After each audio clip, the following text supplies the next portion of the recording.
Bab 31. Geng datang ke KTV di bawah pimpinan petugas. Setelah mereka memasuki ruangan, mereka mulai melepaskan diri. Karena ruangan itu cukup redup dan mereka minum sedikit alkohol, Patrick dan Madison langsung pergi ke sudut dan mulai saling mesra. Tampilan kasih sayang publik yang tiba-tiba ini mengejutkan semua orang di ruangan itu. Namun, mereka tidak keberatan dan segera mulai bersenang-senang sendiri. 3 gadis cantik sedang bernyanyi dan, selain David, 2 penembak lainnya sedang bermain dengan ponsel mereka. David sedikit bosan duduk di sofa, tetapi dia pikir itu tidak baik untuk mengikuti contoh mereka. Jadi, dia hanya bisa mendengarkan suara gadis-gadis itu. Dia harus mengatakan bahwa meskipun mereka berada di departemen akting, suara mereka masih cukup bagus. Waktu berlalu perlahan. Sudah waktunya bagi wanita cantik ini untuk beristirahat setelah mereka merasa lelah. Patrick meraih mikrofon dan berkata, "Terima kasih banyak untuk 3 wanita cantik karena mau keluar bersama kami hari ini." Kemudian, dia menunjuk David dan melanjutkan, "Ini temanku David, dan dia masih lajang sekarang. Jika ada di antara Anda yang tidak memiliki pacar, Anda dapat bertukar detail kontak dengannya untuk saling mengenal. Siapa tahu bisa jadi pasangan. Selain yang lainnya, temanku pasti sangat setia pada pasangannya." Ketika David mendengar ini, dia tidak tahu apakah harus tertawa atau menangis. Apakah dia memuji saya atau memanggang saya? Dia cukup setia. Dia sangat setia sehingga dia bisa muntah darah dan pingsan setelah dia dibuang. Orang-orang yang tidak tahu apa yang sedang terjadi mungkin berpikir bahwa Patrick memujinya. Tetapi orang-orang yang mengetahui kebenaran pasti akan menertawakan hal ini. Pat mungkin banyak minum malam ini. Setelah Patrick selesai mengatakan itu, dia menunggu reaksi dari gadis-gadis cantik itu. Dia mendengar dari Madison bahwa ketiga gadis itu belum punya pacar, jadi itu sebabnya dia melakukan ini. Meski begitu, David mungkin tidak memiliki kesempatan dengan taraf yang paling tinggi. Bahkan seorang playboy seperti Patrick akan gagal mengejar Dewi seperti itu, apalagi David. Namun, David akan memiliki kesempatan dengan 2 lainnya. Selain itu, David tampaknya telah mengalami beberapa perubahan baru-baru ini. Dia terlihat lebih kuat dan temperamennya juga berubah. Dia tidak terlihat pemalu seperti saat dia bersama Sarah. Dia terlihat lebih percaya diri sekarang. Singkatnya, dia memiliki sikap yang cukup baik sekarang. Ketika Rosalie dan Eliza mendengar apa yang dikatakan Patrick, mereka tidak bereaksi. Mereka bisa melihat bahwa di antara 4 anak laki-laki di asrama yang sama, selain Patrick yang berasal dari keluarga kaya, sisanya semuanya miskin. Mereka bisa tahu saat mereka melihat anak-anak lelaki itu tiba di mobil Patrick. Anak kaya mana yang mau carpool dengan orang lain? Apakah karena sedang dalam perjalanan dan mereka bisa menghemat bensin? Berhenti bercanda. Apakah seorang anak kaya akan peduli tentang ini? Meski David datang belakangan, pakaian murahan di tubuhnya sekilas membuktikan bahwa dia tidak kaya. Meskipun David terlihat cukup tampan dan bergaya, bisakah mereka bertahan hanya dengan penampilan? Apalagi mereka berasal dari jurusan akting Universitas Multimedia South River, jadi mereka telah melihat banyak pria tampan sebelumnya. David hanya akan dianggap lumayan jika dia berada di universitas mereka. Mereka tidak ingin menyia-nyiakan masa muda mereka untuk orang seperti ini. Mereka berdua tidak bereaksi, tetapi orang lain melakukannya. Taraf penasaran dengan David. Dia adalah orang yang hebat, namun berpura-pura menjadi orang miskin. Selain itu, dia menyembunyikannya dengan sangat baik. Bahkan teman sekamarnya tidak menyadari hal ini. Taraf ingin mengingatkan teman sekamarnya. Anak kaya yang selalu Anda inginkan ada tepat di depan Anda dan dia sangat kaya, tetapi Anda berpura-pura tidak melihatnya. Ada gunung emas di depan kalian, tapi kalian anggap saja itu sebagai pupuk kandang. Dia ingin tahu ekspresi seperti apa yang akan ditampilkan teman sekamarnya jika mereka tahu siapa David. Apakah mereka akan kesal, menyesal? Untuk orang-orang seperti mereka yang memperlakukan berkencan dengan anak kaya sebagai tujuan hidup utama mereka, ini mungkin membunuh mereka. Baiklah, jika kamu tidak menginginkannya, maka aku akan pergi. Dengan itu, Taraf berdiri dan berjalan di depan David. Dia mengulurkan tangan kanannya dan berkata, "David, Halo, saya Taraf. Saya seorang mahasiswa tahun 3 di Departemen Akting Universitas Multimedia South River. Senang bertemu denganmu. Aku harap kita bisa berteman dan bisa lebih mengenal satu sama lain. Setelah dia mengatakan ini, ruangan menjadi sunyi. Patrick hampir kehilangan pegangan pada mikrofon. Apakah Dewi seperti Taraf akan menyukai David? Siapa yang akan percaya ini? Ketiga musketir itu tiba-tiba teringat secara bersamaan bahwa Dewi Amelia pergi mencari David sore sebelumnya juga. Apakah David memiliki pesona magis yang dapat menarik Dewi? Pertama kali hanya kebetulan. Bab 32. Lalu bagaimana dengan yang kedua kalinya? Apakah akan ada yang ketiga atau keempat selamanya? Sial, apakah hidupnya berubah menjadi lebih baik setelah dia dibuang? Pada saat ini, David juga sedikit terkejut. Dia merasa bahwa setelah memiliki sistem, dia mulai sangat beruntung dengan para wanita. Pertama, Pearl, lalu Amelia, dan sekarang Taraf. Mereka semua juga Dewi. Aku harus memilih yang mana. Hanya anak-anak yang membuat pilihan. Saya ingin semuanya. David kembali sadar dengan cepat. Kemudian, dia berdiri dan berkata, "Halo, Taraf, tolong ketemu kamu juga." Keduanya berjabat tangan sebentar lalu bertukar nomor telepon dan handle Instagram. Pada saat ini, pintu kamar terbuka. Beberapa dari mereka mengira itu adalah pelayan. Namun, orang pertama yang datang melalui pintu adalah seorang pria parubaya, pendek dan gemuk. Setelahnya menyusul sutradara Simon yang bertemu Taraf kemarin. Simon dan Hector menemani dua investor lain malam ini, tetapi dalam perjalanan mereka ke sini, mereka melihat Taraf dan beberapa temannya di sini juga. Jadi, Hector meminta sekretarisnya untuk mengikuti mereka untuk melihat kamar pribadi di mana mereka berada. Setelah mereka menyelesaikan dua investor, mereka langsung datang ke sini. Setelah mereka memasuki ruangan, Simon mulai memperkenalkan dirinya. "Halo, semuanya. Namaku Simon Peters." Kemudian, dia mulai memperkenalkan pria parubaya pendek dan gemuk di sebelahnya. "Ini Tuan Gomez dari Starlight Entertainments. Alasan kami di sini hari ini adalah untuk mengenal Anda semua. Anda harus menjadi siswa dari SRMU kan? Mer Gomez dan saya datang ke River City karena kami ingin pergi ke universitas Anda untuk mencari karakter untuk film kami dengan total investasi lebih dari 100 juta. Apakah Anda menyetujui minum bersama kami?"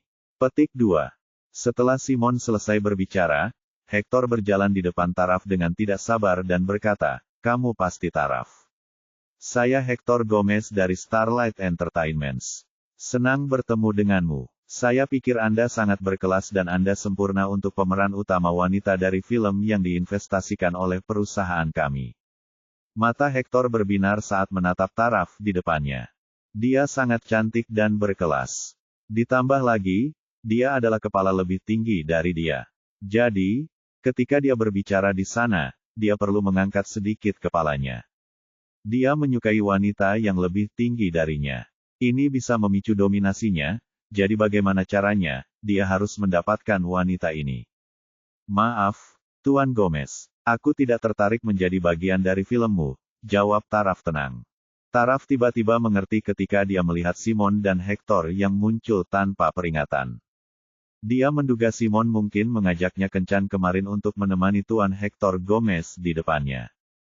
Taraf merasa jijik melihat tubuh Hector yang pendek dan gemuk. Akan lebih baik jika mereka membunuh saja. Taraf jika mereka ingin dia menemani orang seperti ini.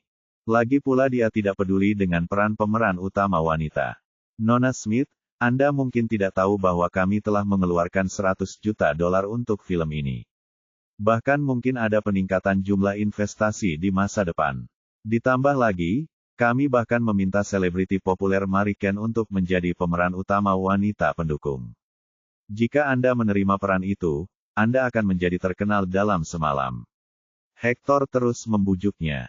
Setelah dia mengatakan itu, Taraf tidak merasakan apa-apa.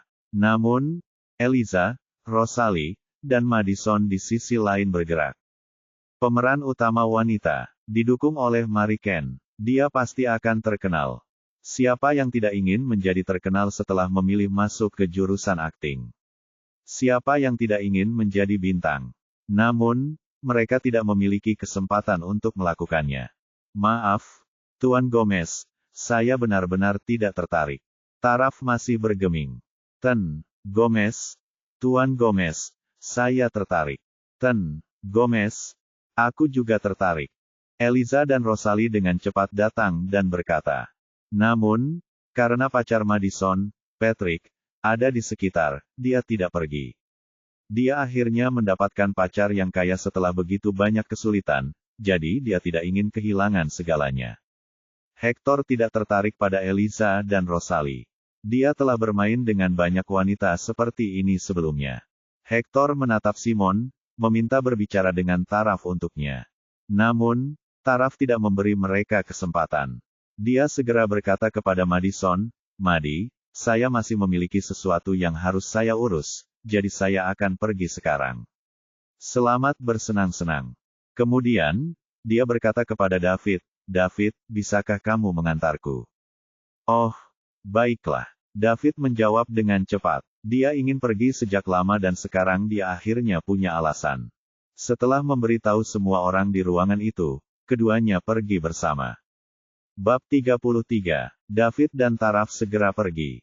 Hector, yang ditinggalkan di kamar, memiliki ekspresi tidak menyenangkan di wajahnya. Sudah lama sejak Hector bertemu dengan wanita yang tidak sopan setelah menjadi manajer Starlight Entertainments. Hector tidak bisa berbuat apa-apa kepada para wanita yang tidak ingin bergabung dengan dunia hiburan dan juga sangat keras kepala.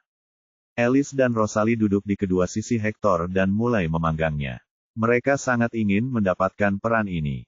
Selain Patrick dari 3 musketir yang selalu melanjutkan jalannya sendiri, 2 lainnya mulai membuat Simon bersemangat. Bagaimanapun, Simon adalah seorang sutradara dengan sedikit popularitas, dan dia sudah menjadi sasaran besar bagi Finn dan gengnya. Dengan itu, orang-orang ini mulai minum dengan niat berbeda di hati mereka. Sementara itu, David dan Taraf masuk ke lift untuk turun.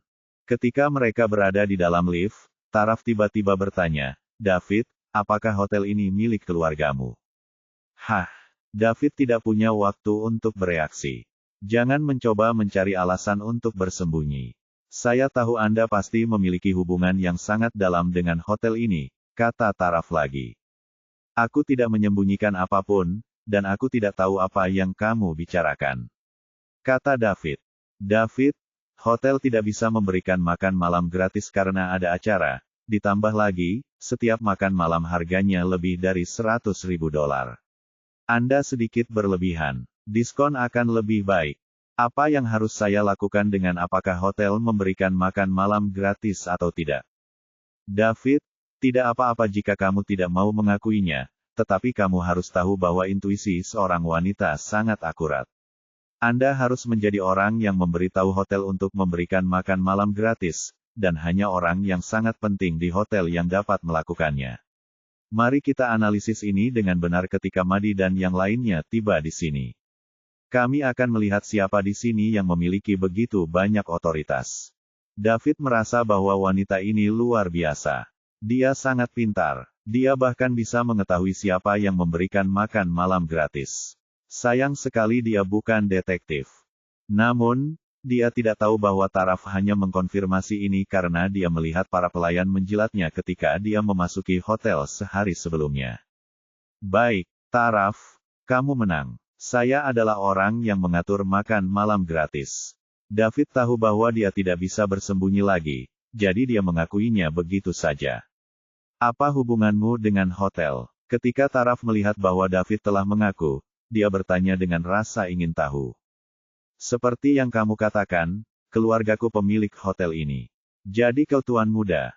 Saya kira demikian. Tidak buruk. David, aku tidak menyangka kamu adalah anak yang sangat kaya. Taraf, kamu juga tidak buruk. Anda menolak direktur dan investor ketika mereka datang dan meminta Anda untuk menjadi pemeran utama wanita. Aku tidak sebaik anak super kaya sepertimu. Keduanya berjalan keluar dari hotel sambil mengobrol. Taraf, apakah kamu membutuhkanku untuk mengantarmu pulang? Tanya David saat mereka berdiri di pintu masuk hotel. Tentu saja. Apakah Anda mengharapkan saya untuk memanggil taksi? Taraf menatapnya tanpa basa-basi. Baik, David mengangkat bahu dan memanggil bench G-kelasnya. Kemudian, dia mengantar Taraf kembali ke Universitas Multimedia South River. Setelah dia mengirim Taraf kembali, David kembali ke International Residence. Pearl sudah tertidur. David menduga Pearl pasti kelelahan selama beberapa hari terakhir ini. Serah terima hotel harus terperosok dalam detail kecil. Setelah mandi, dia berbaring di tempat tidur. Setelah beberapa saat, dia menyalakan laptopnya dan masuk ke well streaming. Amelia tidak streaming, begitu pula sepupunya Lily. Oleh karena itu, David hanya berkeliaran, tetapi levelnya memang sedikit menakutkan. Dia berada di level 1100. Setiap kali seseorang berada di level 1000 ke atas, mereka akan menjadi raja. David dengan santai mengklik aliran game. Begitu dia memasuki sungai, naga emas 5 cakar mulai berputar-putar di layarnya. Kemudian, 4 kata emas muncul. Raja telah tiba. Kedatangan ini sangat mengejutkan. Aliran segera meledak. Sial, tuan pertandingan yang legendaris ada di sini. Selamat datang, tuan pertandingan. Selamat datang, tuan pertandingan. Kami menghormati kehadiran Anda. Tolong beri kami bimbingan. Petik 2. Bab 34. Streamer sedang memainkan The Island. Itu adalah gadis yang sangat manis yang bernama Jasmine. Ketika dia melihat David, yang merupakan raja level 1000 ke atas, dia bersembunyi di sudut. Kemudian, dia berdiri dan mengangkat kelingking kedua tangannya ke atas. Setelah itu, dia sedikit menekuk lututnya dan berkata dengan lembut, "Selamat datang di aliran saya, Tuan Mage. Merupakan suatu kehormatan untuk memiliki Anda di sini." Petik 2. Ini adalah bidikan yang sangat besar, jadi dia harus menghiburnya dengan baik. Gerakan pita lucu itu membuat David geli. Uang benar-benar membuat dunia berputar. David langsung berkomentar, "Jasmine, mainkan permainannya dengan baik. Jika Anda menang, saya akan memberi Anda 666 Super Rockets sebagai perayaan." Ketika Jasmine melihat komentar David, dia sangat terkejut. Jika dia memenangkan ronde ini, maka itu akan lebih berharga daripada menang 100 kali atau 1000 kali selama waktu normal. Dia segera duduk dan melanjutkan permainan. Saat dia bermain, dia berkata, "Terima kasih atas dukungannya, Tuan Mage. Saya akan bekerja keras untuk menang." Penonton yang menonton ini kembali melakukan spamming di kolom komentar.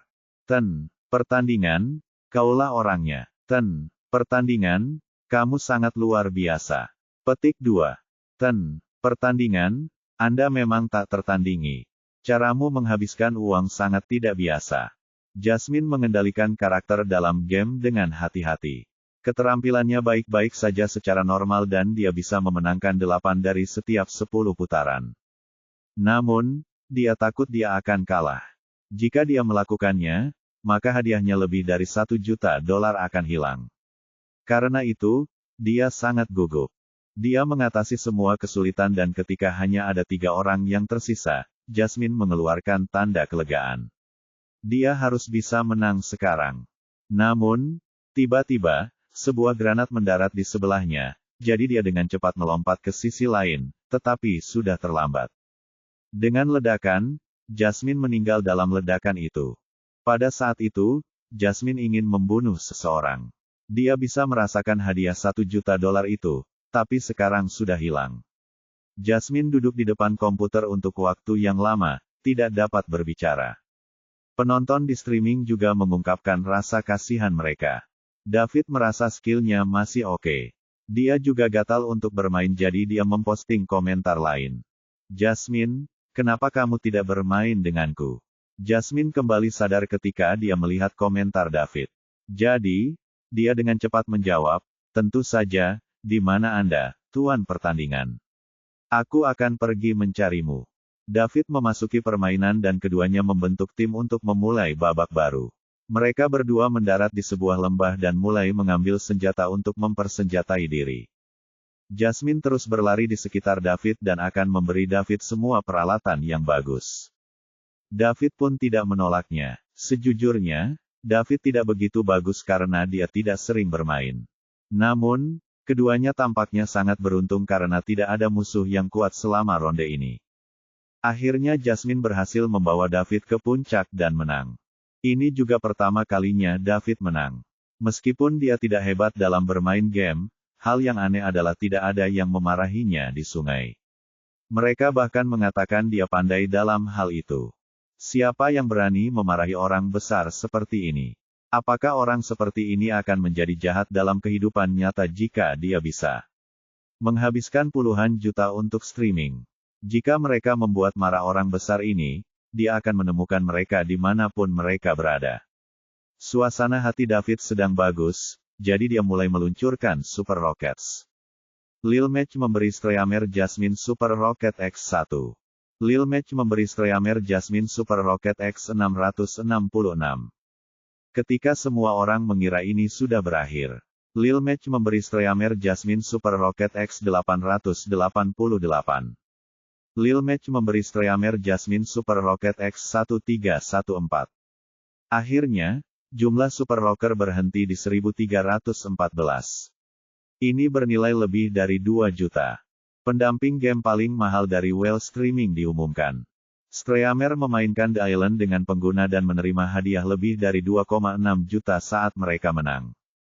Jasmine mengikuti David di Instagram dan meminta David untuk mencarinya kapanpun dia ingin bermain game. Bab 35.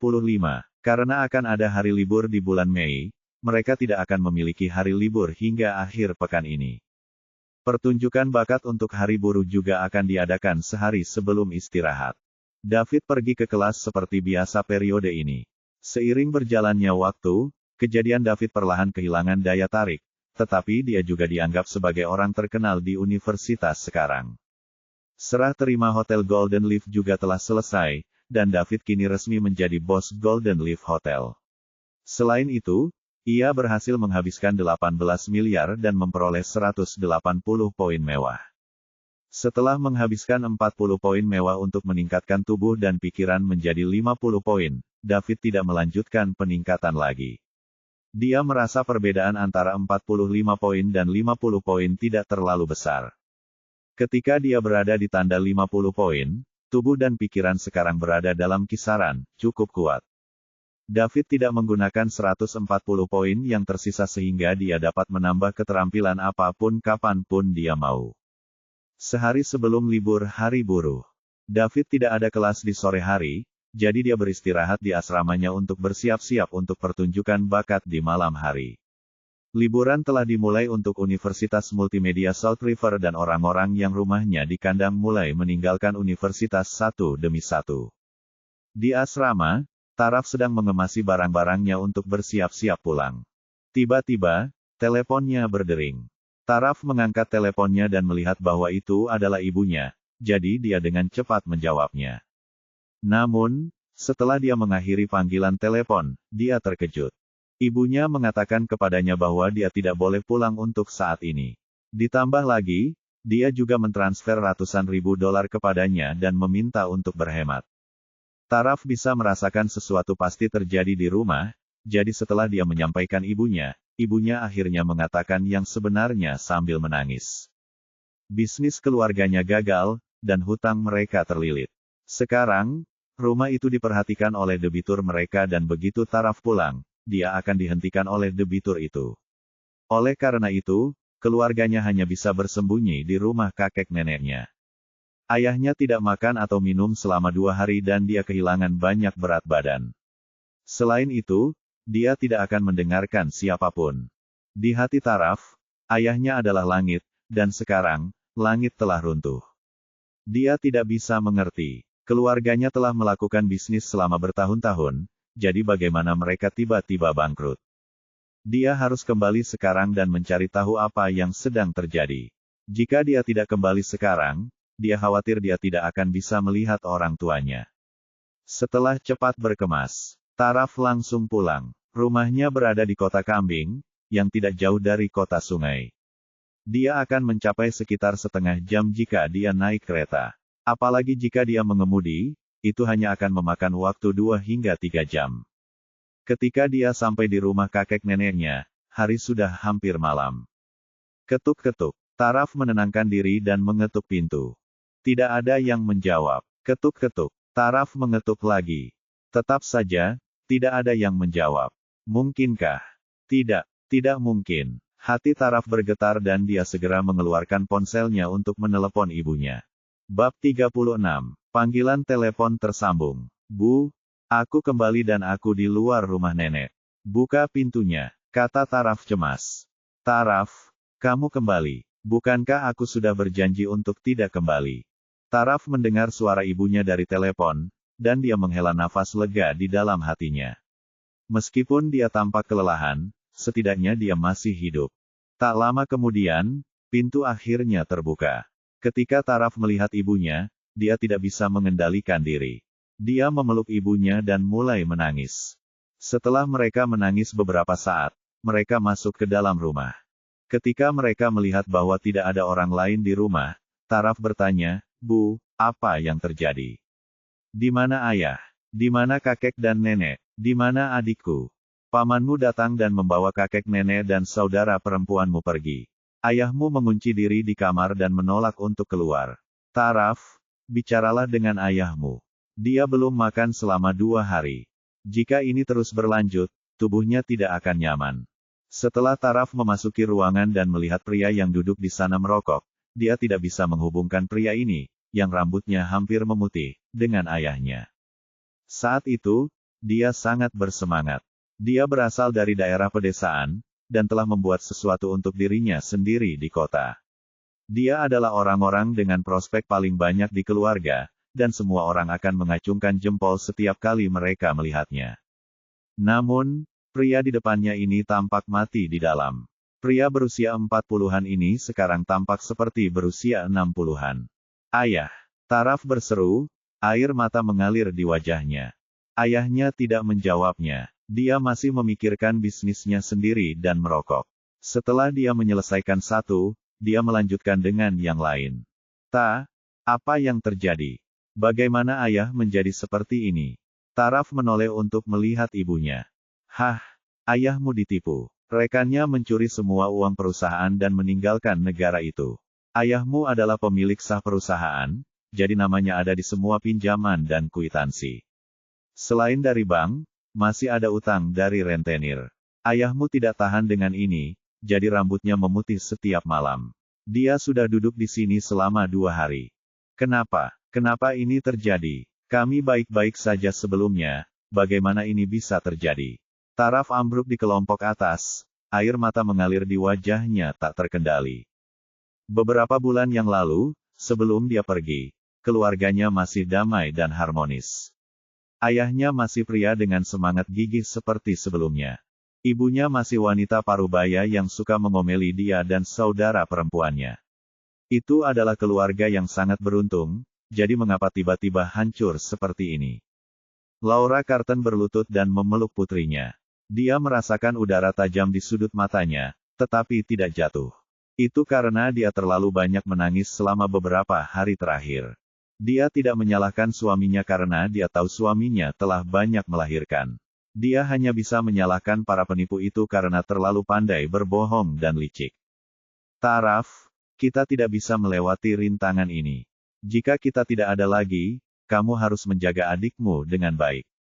Kamu sudah dewasa jadi kamu harus bertanggung jawab untuk merawat adikmu, oke? Laura berkata dia menggendong Taraf. Ketika Taraf mendengar apa yang dikatakan ibunya, jantungnya bergetar dan dia berkata dengan cepat, Bu, jangan lakukan apa-apa. Bodoh. Oke, silakan. Laura terus berbicara seolah-olah dia tidak mendengar permohonan putrinya. Tapi kamu tidak perlu khawatir. Ayahmu dan aku menyimpan uang untuk kalian berdua di tempat pamanmu. Meskipun tidak banyak, itu cukup bagimu untuk menjalani hidupmu tanpa khawatir.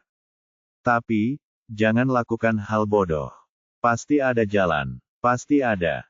Laura melanjutkan, namun, kamu harus pindah ke suatu tempat mereka tidak dapat menemukanmu. Karena banyaknya debitur ini adalah rentenir, saya khawatir mereka akan mengancam keselamatan Anda dan saudara perempuan Anda. Bu, apakah ini akan terpecahkan jika kita memberi mereka uang? Taraf tiba-tiba teringat bahwa David adalah muda tuan hotel Daun Emas, jadi dia harus dimuat. Selama dia mau meminjamkan uangnya, dia akan bisa menyelesaikan krisis keluarganya. Kemudian, dia perlahan akan membayarnya kembali.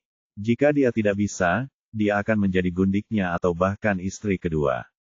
Pada saat ini, bahkan jika David bukan pemuda yang tampan, bahkan jika dia pendek dan gemuk dan jelek seperti Hector, dia tidak akan ragu untuk menemani selama dia bisa membantu menyelesaikan krisis keluarganya. Karena di dalam hatinya, tidak ada yang lebih penting dari keluarganya. Kamu gadis bodoh, kita bisa menyelesaikan masalah ini dengan membayar, tapi kita tidak mampu. Kami telah menemukan banyak metode. Kami menjual semua yang kami bisa dan meminjam dari semua orang, tetapi pada akhirnya, itu masih belum cukup. Bab 37. Universitas Sungai Selatan. Lebih dari 10.000 siswa telah berkumpul di lapangan dengan tertib. Pertunjukan bakat hari buruh akan segera dimulai. Pertama, Rektor Universitas memberikan sambutan. Kemudian, siswa memulai penampilan mereka. Berbagai macam penampilan mulai dari menyanyi, menari, sandiwara, stand up, dan sulap ditampilkan di atas panggung. Namun, David tidak menonton pertunjukan di atas panggung saat ini. Sebaliknya, gurunya memanggilnya kembali ke kelas. Tentu saja, dia bukan satu-satunya yang menerima perawatan ini. Semua orang di kelas dipanggil kembali. Semua orang sedikit bingung. Guru berbicara pada saat ini. Ada keadaan darurat. Karena Ava sakit, dia tidak bisa naik panggung. Siapa di antara Anda yang tahu cara bermain piano? Tolong ganti dia. Anda tidak perlu menjadi baik, Anda hanya perlu menghadapinya. Semua orang mengalihkan pandangan mereka ke Ava. Memang, pipi Ava yang awalnya merona kini sangat pucat. Setelah menunggu beberapa saat, dia melanjutkan ketika tidak ada yang mengajukan diri. Jika ada yang menerima tugas ini, saya akan menyetujui cuti mereka di masa depan, apapun alasannya. Petik 2. Ketika guru mengatakan itu, beberapa dari mereka tergerak, tetapi bermain piano adalah sesuatu yang rumit. Tidak ada yang bisa tampil di atas panggung setelah hanya mempelajarinya selama beberapa hari. David pun tergerak. Dia ingin menerima tugas ini sehingga akan lebih mudah baginya untuk meminta cuti di masa depan. Dengan itu, dia menambahkan beberapa poin mewah untuk menambahkan keterampilan piano di kolom keterampilan. Setelah itu, ia menambahkan 10 poin mewah untuk meningkatkan keterampilan pianonya dari pemula hingga ahli. Segera, David merasakan banyak pengetahuan mengalir ke otaknya.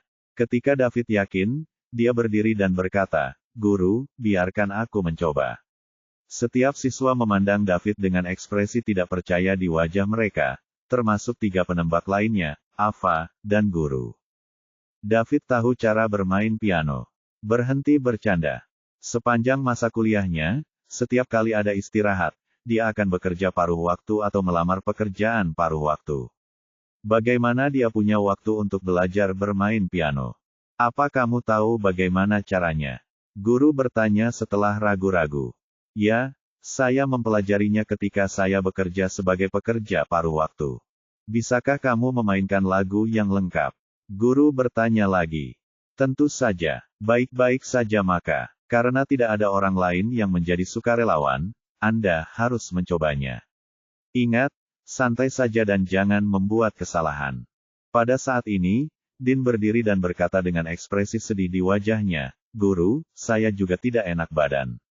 Kita harus membiarkan David pergi sendirian.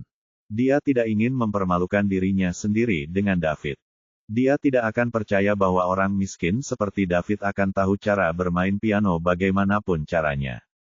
Bukankah lebih baik untuk keluar dari ini sejak dini dan duduk di bawah panggung untuk melihat David mempermalukan dirinya sendiri?" Ketika para siswa di kelas melihat Dean berpura-pura kesakitan, mereka ingin tertawa. Secara alami, guru melihat ini juga. Namun, dia tidak mengekspos Dean. Sebaliknya, dia bertanya kepada David, "David, bisakah kamu melakukan ini sendirian?" Tentu saja, David menjawab. Dia tidak ingin Dean naik panggung bersamanya. Tidak ada artinya bekerja dengan seorang pria. Namun, dia merasa agak membosankan hanya bermain piano. Jadi, ia menghabiskan 30 poin mewah lainnya untuk meningkatkan keterampilan menulis lirik, komposisi lagu, dan menyanyi menjadi ahli. Sekarang, dia sudah siap. Masalah ini diselesaikan sehingga semua orang kembali ke lapangan untuk menonton pertunjukan. Sementara itu, David berdiri di belakang panggung menunggu gilirannya. Kota Kambing, rumah Nenek Taraf. Bu, Ayah, saya punya teman yang merupakan tuan muda Hotel Daun Emas. Anda harus tahu hotel itu, kan? Ini adalah hotel bintang 8 dan juga merupakan hotel paling mewah dan mewah di Provinsi South River. Tempat itu bernilai banyak uang. Jika dia mau membantu kita, kita akan mampu melewati krisis ini. Taraf berusaha keras menenangkan orang tuanya. Selama masih ada harapan, mereka tidak akan menyerah. Ketika Ken Smith mendengar apa yang dikatakan putrinya, dia akhirnya berbalik dan menatap Taraf dan ibunya dengan mata yang tidak lagi tampak tak bernyawa. Sebagai seseorang yang berasal dari Provinsi Sungai Selatan yang juga merupakan bos besar yang dulunya memiliki kekayaan bersih ratusan juta, tentu dia akan tahu tentang Hotel Daun Emas. Dia bahkan bertemu klien yang sangat penting di sana sebelumnya. Nilai pasar hotel itu setidaknya 15 miliar sekarang. Jika itu seperti yang dikatakan putrinya, ini mungkin bisa membantunya melewati masa sulit ini. Jika dia bisa membayar kembali uang yang terutang kepada rentenir dan bank dan mencabut larangan di perusahaannya, dia akan bisa kembali dengan kemampuannya. Jika ini mungkin, mengapa dia ingin menyerah pada keluarga bahagianya? Betulkah? Ken bertanya dengan suara serak. Ini adalah hal pertama yang dia katakan dalam 2 hari. Betulkah? Betulkah? Ketika Taraf melihat bahwa ayahnya akhirnya berbicara, dia berkata setelah menyeka air matanya. Ketika Laura melihat suaminya akhirnya berbicara, dia juga menghela nafas lega. Namun, bahkan jika dia memiliki kemampuan ini, mengapa dia membantu kita? Kamu hanya teman sekelasnya. Kami membutuhkan sekitar 100 juta, bisakah Anda benar-benar membuatnya meminjamkan uang ini kepada Anda? Ken bertanya. 100 juta. Ketika Taraf mendengar nomor ini, dia bahkan lebih terkejut. Bab 38. Dia pikir keluarganya hanya mengumpulkan beberapa juta, jadi dengan status super kaya David, dia mungkin tidak peduli dengan angka ini. Namun, dia tidak berharap mereka menghitung 100 juta. 100 juta. Apalagi jika David adalah anak yang sangat kaya, dapatkah dia mengambil begitu banyak uang sekaligus? Mungkin keluarganya bisa, tapi dia hanya seorang pelajar. Keluarganya tidak akan mengizinkannya mengambil begitu banyak uang untuk dipinjamkan kepada seseorang yang baru dikenalnya selama beberapa hari. Apa yang harus dia lakukan? Apa yang harus dia lakukan? Tidak, dia akhirnya memberikan harapan kepada orang tuanya, jadi dia tidak bisa membiarkan mereka mengetahui kebenarannya. Ayah, David akan meminjamkan uang kepadaku karena dia pacarku. Kami sudah bersama selama setengah tahun. Saya khawatir Anda akan mengatakan bahwa saya terlalu muda jadi itu alasan saya tidak berani memberi tahu Anda. Petik 2. Ken dan Laura terkejut. Secercah keraguan terakhir di hati mereka juga hilang. Mereka tidak merasa aneh bahwa putri mereka dapat menemukan pacar yang luar biasa. Mereka sangat percaya diri pada putri mereka. Namun, Ken memiliki pertanyaan lain di dalam hatinya. Apakah ini kisah yang dibuat putri untuk menghiburnya? Mungkin. Jadi, Ken berkata, telepon dia sekarang dan lihat apakah kamu bisa meminjam uang darinya. Hati Taraf menegangkan. Dia berkata, Ayah, aku akan meneleponnya besok. Kamu harus makan sesuatu, aku juga lapar. Sebagai seseorang yang telah berkecimpung dalam dunia bisnis selama bertahun-tahun, Ken memperhatikan perbedaan halus dalam perilaku putrinya. Seperti yang kuduga, Ken menghela nafas. Ini hanya taktik mengubah putrinya. Pada saat ini, Laura mengatakan sesuatu. Taraf, telepon dia. Jika kita bisa meminjam uang, maka ayahmu bisa mempersiapkannya. Jika kita tidak bisa, maka kita masih harus menyelesaikan Anda dan adik Anda. Jika tidak, ayahmu dan aku tidak akan mati dengan tenang. Taraf tidak punya pilihan. Dia hanya bisa mengeluarkan teleponnya dan menelepon David setelah mencari nomornya. Meskipun dia sudah merasa putus asa, dia masih mengharapkan keajaiban. Universitas Sungai Selatan. David berada di belakang panggung menunggu-menunggu. Tiba-tiba, teleponnya berdering. Ketika dia mengeluarkan ponselnya untuk dilihat, dia melihat bahwa itu dari Taraf. Kenapa cewek ini tiba-tiba? Meskipun dia penasaran, dia masih menjawab telepon. Halo, Nona Taraf Smith. Bisakah saya membantu Anda? Di ujung telepon yang lain, ketika Ken mendengar David memanggil putrinya, Miss Taraf Smith, secercah harapan terakhirnya segera memudar. Tidak ada pria yang akan menyapa pacar mereka seperti itu. Namun, Taraf tidak peduli dengan detail yang sepele. David, apakah kamu bebas sekarang? Saya ingin memberitahu Anda sesuatu. David melihat jadwal dan melihat ada beberapa grup di depannya. Jadi, dia berjalan ke tempat yang lebih tenang. Apa yang sedang terjadi? David, aku ingin meminjam uang darimu. Daud tercengang. Meminjam uang? Bukankah keluarga cewek ini dimuat? Mengapa dia meminjam uang dari saya? Berapa harganya? David bertanya. 100 juta. Berapa harganya? David mengira dia salah dengar, jadi dia bertanya lagi. Saya ingin meminjam 100 juta. Mengapa kamu perlu meminjam begitu banyak uang? David bertanya. David, bisnis keluarga saya gagal, dan kami mengumpulkan banyak uang untuk menyewa. Jika kita tidak membayar, keluarga kita akan hancur. Bisakah kamu membantuku? Saya pasti akan membayar Anda kembali perlahan. Petik 2. Taraf mulai terisak-isak di telepon. Untuk disewa. Itu adalah sesuatu yang akan menghancurkan hidupnya. Bayangan Taraf yang menolak isyarat Gomez untuk tidurnya muncul di otak David. Jika dia menolak sekarang, setelah beberapa saat, cewek ini mungkin menjadi mainan orang-orang itu demi uang. Baiklah, dia hanya akan menganggap ini sebagai menyelamatkan seorang wanita muda yang telah mengambil langkah salah dalam hidup. Apakah 100 juta cukup? David bertanya. Bab 39. Apakah 100 juta cukup? Ini adalah kalimat paling menyentuh yang pernah Taraf dengar dalam hidupnya karena kalimat ini akan menarik keluarganya yang hampir jatuh ke jurang. Ken dan Laura melebarkan mata mereka dan saling memandang. Wajah mereka dipenuhi dengan kepuasan. Pacar putri mereka sedikit tidak bisa dimengerti. 100 juta dia bukanlah apa-apa. Ini adalah 100 juta. Keluarga mereka bahkan tidak dapat mengambil 100 juta bahkan ketika mereka berada di tahap paling makmur. Namun, bisakah dia mengeluarkannya begitu saja? Seseorang seperti ini adalah pacar putri mereka. Mereka sangat bahagia untuk putri mereka. Ditambah lagi, jika dia akan mengeluarkan 100 juta untuk membantu putri mereka, maka itu berarti dia sangat menyukainya.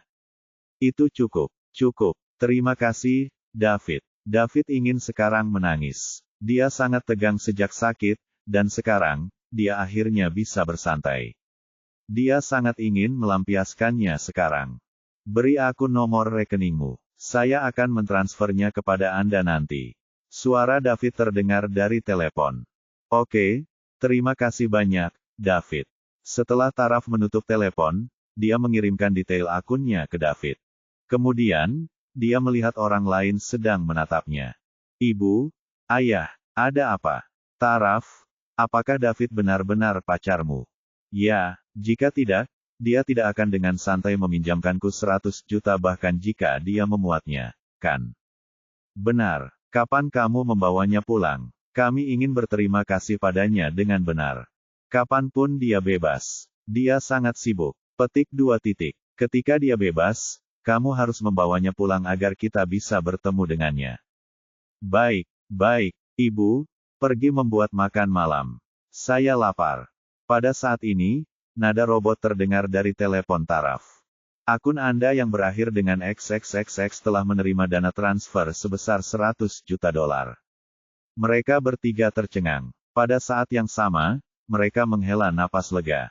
Meskipun David berjanji akan meminjamkan uang kepada mereka, beban di dada mereka akan tetap ada sebelum uang itu benar-benar masuk ke rekening mereka. Sekarang setelah mereka mendapatkan uang, krisis keluarga mereka juga teratasi. Laura pergi untuk membuat makan malam dengan gembira. Ken juga berjalan keluar dari kamar yang dia tinggali selama 2 hari terakhir. Setelah dia minum susu, dia pergi mandi. Sementara itu, Taraf duduk di sofa di ruang tamu dan memikirkan apa yang terjadi hari itu. Dia tidak bisa membayangkan apa yang akan terjadi pada keluarganya jika dia tidak mendapatkan bantuan David. Orang tuanya mungkin disalahkan atas semua ini dan kemudian meninggalkan dunia ini. Kemudian, dia dan saudara-saudaranya akan pindah ke suatu tempat tanpa keluarga dan menjalani kehidupan yang sepi. David menyelamatkan orang tuanya dan dia juga menyelamatkan dia dan saudara-saudaranya. Selain itu, dia menyelamatkan keluarga yang akan dihancurkan ini juga. Jadi, dia telah mengambil keputusan. Mulai hari ini, dia hanya akan menjadi milik David. Selama David memanggil, dia akan muncul. Ketika David tidak memanggilnya, dia akan menghilang. Dia memutuskan untuk berada di sisi David terlepas dari apakah dia nyonya atau pembantunya. Dia juga tidak keberatan bahkan jika dia harus bekerja sangat keras untuknya. Universitas Sungai Selatan. David masih menunggu perpisahan. Dia akan menjadi yang berikutnya. Jika dia tahu apa yang dipikirkan taraf saat ini, dia pasti akan bingung. Dia hanya meminjamkannya 100 juta, jadi mengapa dia memberikan hidupnya?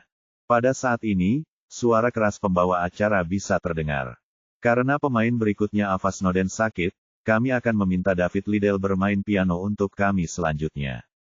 Setelah pembawa acara selesai berbicara, terjadilah pertunjukan di antara hadirin. Sial, kenapa David? Di mana Dewiku? Bagaimana mereka bisa menggantikannya? Hei, Daud, bisakah Anda menunjukkan kepada kami bagaimana Anda muntah darah hari itu? Saya ingin belajar dari Anda karena pacar saya akan segera putus dengan saya. Haha, ya, biarkan dia menunjukkan kepada kita bagaimana dia menghemat darah. Haha, adegan itu sedikit kacau. Setelah David naik ke atas panggung, dia mendengar tawa para siswa di bawah panggung. Dia tidak peduli. Dia berjalan ke piano dan meraih mikrofon. Kemudian dia berkata, "Guru, siswa, selamat malam, nama saya David Liddell. Malam ini, saya akan membawakan lagu yang saya tulis, berjudul, Boy. Saya harap Anda akan menyukai ini." Petik 2. Dia duduk di depan piano dan meletakkan tangannya di atas tuts. Setelah menyusun ulang dirinya, tutorial tentang cara bermain piano muncul di otaknya. Seolah-olah dia telah berlatih ini berkali-kali. Jari-jarinya menari di atas tuts. Musik yang berasal dari piano melayang ke telinga semua orang. Sial, tidak buruk. Dia terlihat seperti seorang profesional. David bahkan tahu cara bermain piano. Dia bersembunyi di sini dengan sangat baik. Bab 40. Kemudian, suara David memasuki telinga semua orang. Kembali ke masa ketika saya tidak tahu apa itu keraguan-raguan. Aku jatuh cinta padanya secara tidak sengaja. Saya pikir saya mengerti dia. Jadi itu sebabnya aku sangat mencintainya dengan hati-hati. Sepasang tangan yang berpegangan erat.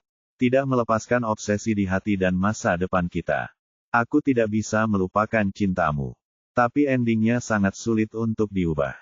Aku tidak bisa membuatmu tetap tinggal. Dan aku tidak seperti dia. Aku tidak bisa memberikan masa depan yang kamu dambakan. Anak laki-laki kekanak-kanakan, oh. Ayat pertama berakhir. Tempat dengan lebih dari 10.000 orang itu sunyi. Segera, ayat kedua datang. Saya membawa perawatan Anda kemana-mana. Dan aku hanya akan membukanya di tempat yang tidak ada orang lain di sekitarnya. Aku ingin bertanya apakah kamu masih sedih sekarang? Seperti laut di bawah sinar matahari. Seperti warna yang aku lukis dengan hatiku. Aku akan terkesan dan memberi keberanian. Aku tidak bisa melupakanmu. Lagu itu berakhir. Namun, tempatnya masih sepi. Apakah mereka terkejut? Tentu saja. Tidak ada yang mengira David akan menyanyikan lagu sedih seperti itu. Lirik, musik, pertunjukan, dan piano telah menembus jauh ke dalam hati semua orang. Orang-orang yang berbagi pengalaman serupa memiliki air mata di mata mereka. Sarah bersandar pada sahabatnya Sophie, wajahnya basah oleh air mata. Lagu David berkisah tentang masa lalu mereka. Kau dan aku dalam lagu itu adalah David dan dia. Sophie memandang sahabatnya dalam pelukannya dan mendesah dalam hatinya. Dia adalah pria yang luar biasa dan setia, tetapi dia mencampakkannya karena bajingan. Dia ditakdirkan untuk tidak pantas mendapatkannya. Ava duduk di bawah panggung, menatap David di atas panggung dengan membungkukkan badan kosong. Pria ini telah menjadi teman sekelasnya selama 3 tahun dan sepertinya dia tidak mengenalnya sama sekali. Penulisan lirik, nyanyian, dan bahkan komposisi lagunya berkualitas tinggi. Yang paling penting adalah dia pernah mengalaminya sendiri, jadi begitulah cara dia menulis lirik yang begitu menyentuh. Seorang pria yang luar biasa seperti kunang-kunang di malam hari. Dia akan selalu menarik perhatian. Ava bertanya-tanya apakah David terpicu setelah putus, yang menyebabkan dia menunjukkan sisi rahasianya. Berapa banyak rahasia yang dia miliki? Ava semakin penasaran. Sementara itu, Amelia merasa agak sedih. Dia tidak terkejut bahwa David sangat luar biasa. Sungguh bercanda, apakah orang-orang besar seperti ini tidak memiliki budaya? Namun, bukankah David mengatakan bahwa dia ingin tetap low profile? Apakah ini menjaga profil rendah? Hebatnya, dia akan memiliki banyak pesaing sekarang. Amelia tidak peduli dengan yang lain, namun dia merasa terancam oleh Ava, yang satu kelas dengan David. Tidak, dia harus segera menjatuhkan David sebelum semua orang mengetahui situasi David yang sebenarnya. Jika tidak, dia akan kehilangan pria yang begitu baik.